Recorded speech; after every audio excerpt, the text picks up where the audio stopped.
But in fact, Christ has been raised from the dead, the firstfruits of those who have fallen asleep. 1 Corinthians 15, verse 20. Everything that we experience in life has to be filtered through this verse.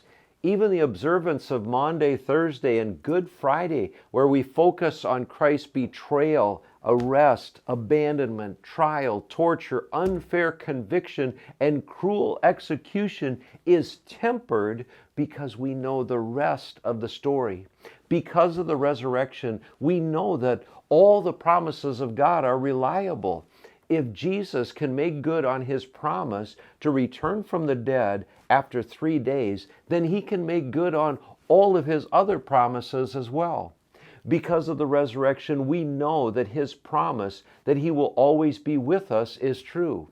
We also know that he cares for us when we give him our burdens. We also know that he will give us rest when we feel exhausted physically, emotionally, and spiritually. We know that he gives us a peace that the world cannot give. We know that he is coming again.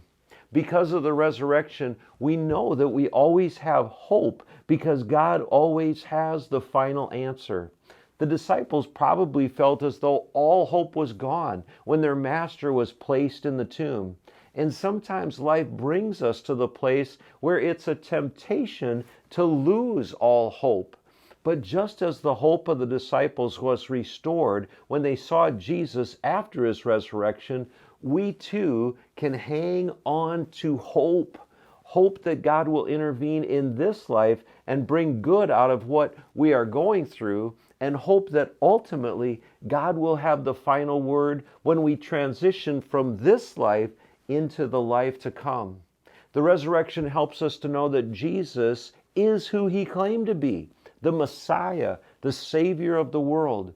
If Jesus had not been raised from the dead, St. Paul tells us that we should be pitied more than anyone else.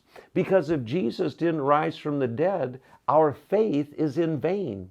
But because Jesus is risen from the dead, he is more than just a man. He is the Savior of the world. There are those who admire Jesus as a teacher and spiritual example, but they stop short of confessing Jesus is Lord. The resurrection demonstrates that Jesus can't be considered just a moral teacher or a loving person.